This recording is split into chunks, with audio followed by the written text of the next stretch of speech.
it had been a rough year the previous year, and my father had died, and was divorced, and was kind of looking for a way to cheer myself up. And I got word that Malcolm White, a good friend of mine of long standing, that Malcolm had decided that Jackson needed a St. Patrick's Day parade. Malcolm has always been a visionary, and so he got a parade permit, and that's pretty much all. And Daddy always brought us up to believe that spectating was a sin, that if something was going on that you were in any way capable of participating in, you had a moral obligation to do so. And so I declared myself to be the sweet potato queen because I thought it sounded funny, and still do, and rode in that first parade. There were 4 of us in that first parade, and a very confused populace of downtown Jackson, because it was at 5 o'clock, in 5 o'clock traffic on like a Wednesday or Thursday, I don't know what, and they had no idea that there was going to be a parade. And we're just, and every once in a while we would throw sweet potatoes, which did little to clarify the situation for the people who were just trying to get home from work on that afternoon. But it's grown, you know, it's the most fun I ever had in my life, and I have been doing it ever since. But I had to reinvent the wheel every year. You know, there was a new crop of sweet potato queens every year for the first few years, because nobody got it the same way I did. They didn't understand how much fun this could be, to ride in the back of a pickup truck and smile and wave and throw sweet potatoes. But when I came up with the outfits the first time, the green sequin outfits that are heavily augmented in strategic areas, and the big hair and all of that, then it clicked for people. And since then, everybody, literally everybody and their grandmother wants to be a sweet potato queen. But Malcolm is just a visionary like that. I mean, he saw that Jackson needed, he saw people from here going to Memphis, to New Orleans, to Dallas, to Atlanta, to everywhere to do things, because there was nothing happening here. And so he's been groundbreaking in bringing live music here from day one, from first at George Street Grocery and in later years at Hal & Mal's, and then starting the parade. If people are bored in Jackson, it's because they're boring people. It irritates me no end to hear when people are going to all of these surrounding cities to participate in things when they won't come downtown to do something in their own city. The only rule in the entire queendom is whatever I say, whenever I say it, as fast as you can with a big grin on your face. Other than that, I don't care what you do. But no, with the first book, the Book of Love, that came out in '99, I said, you know, we're the Sweet Potato Queens, and you should come and be in the parade. It's the 3rd weekend in March, and you can be the queen of whatever you choose. It's too late to be a sweet potato queen. You can be a sweet potato queen wannabe, but you should decide what you're going to be the queen of and spend your life living into that. And we started the website, sweetpotatoqueens.com, and people started emailing me going, is this real? I was going, yes, it is. I'm real. It is really a parade. You really can come. And so in 2000, the year 2000, they came from 22 states, close to 5,400 chapters in 21 countries. There's a chapter in Saudi Arabia. Their motto is no veils for us. Gotta love them. Hope they live in a bunker. I'm terrified for them, but you know, I do love them. What do you think it is about being a sweet potato queen, or being a wannabe, that just draws in that many people? It's the permission to play that people have been looking for, and you know, there have been numerous university studies that have now proven that play is as important to your health and well-being as food, clothing, and shelter. And so the dressing up funny and acting stupid, like we do, makes it possible to step outside yourself for a little while, become somebody else that doesn't have a worthless ex-husband or a child in therapy or breast cancer, whatever it is that you're dealing with. And it makes you a little bit stronger to go back and tote that load when you have to. I don't care who you are. Life is difficult on a good day. Life is hard. And taking a break from it and playing is so spiritually restoring. And that's the chord that it has struck, I think, universally. And we have not found a line that we do not cross. My whole life, I wanted to be 5'2", have long red hair, green eyes, large breasts, little feet, and be able to sing. I never got any of that, nothing. I've been thwarted at every turn. And so, and of course in the South we do love big hair.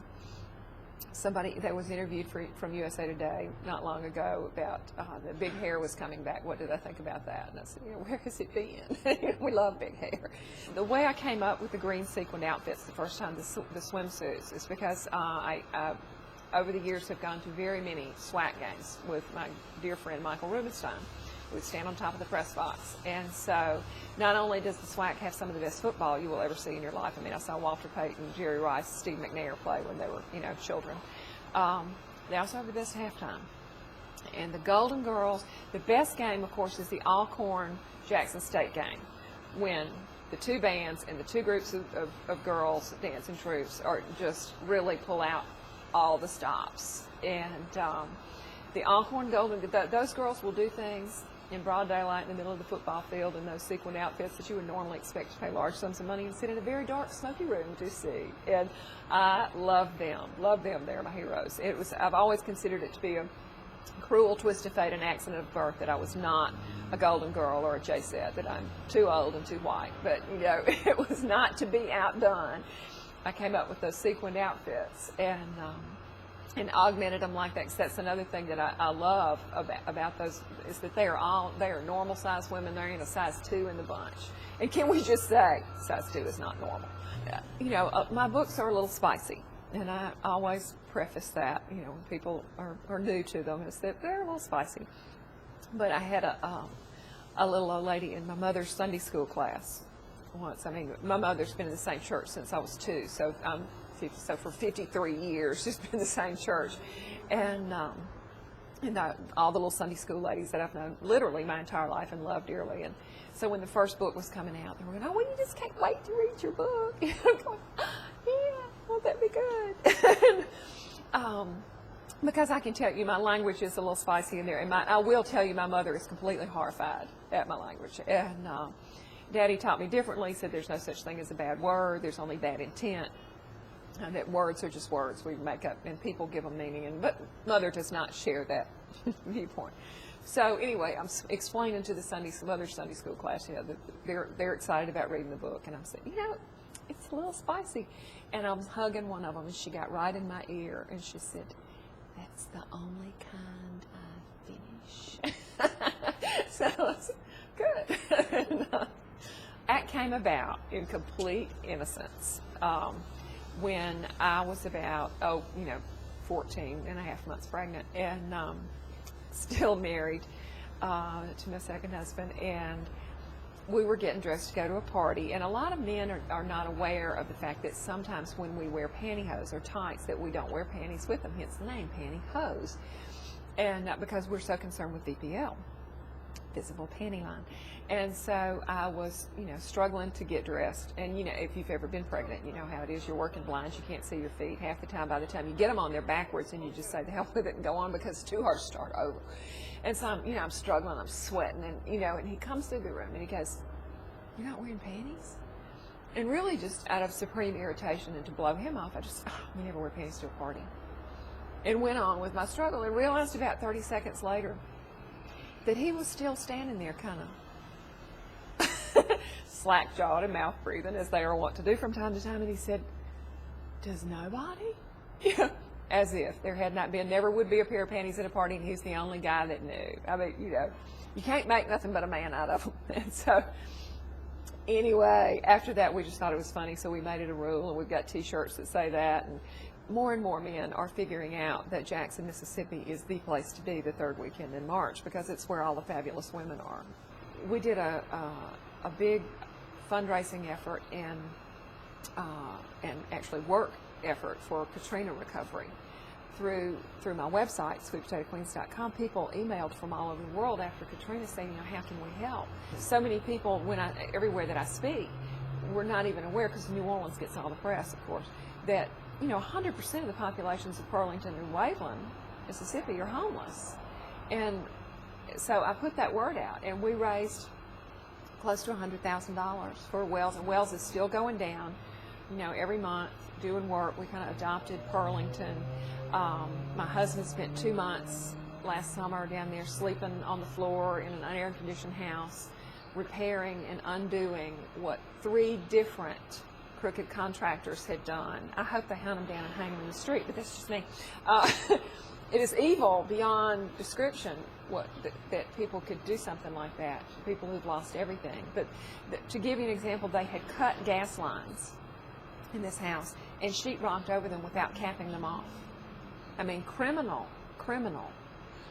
And so Kyle lived down there working on that house. But then last year at Christmas, 2 weeks before Christmas, Wells got an emergency email from the Boys and Girls Clubs of the Gulf Coast of Mississippi that it's 2 weeks before Christmas and that somehow it's 18 months after Katrina that the needy children on the coast had fallen through the cracks. Nobody was doing anything. That they had been to Toys for Tots and were told that that group had 5,000 requests for toys and 1,500 toys 2 weeks before Christmas. So I got the email. I sent out an email to my mailing list and said, look, it's 2 weeks before Christmas. I know you've got your own families. I know you've given and given and given, and you've already given to Katrina, and thank you. But if you're undecided, if you've got 10 cents not committed, if there's anything you can do to help us with these children.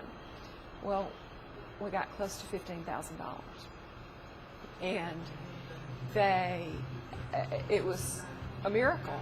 And the kids got things that they got bicycles and Game Boys. They didn't get paint by number crap. And that literally there was every child, they had enough to meet their needs for the Boys and Girls Club, plus extra to other groups down there that had kids they needed to help. So that literally every single child on the Gulf Coast of Mississippi that needed to get Christmas did, thanks to the Sweet Potato Queens. And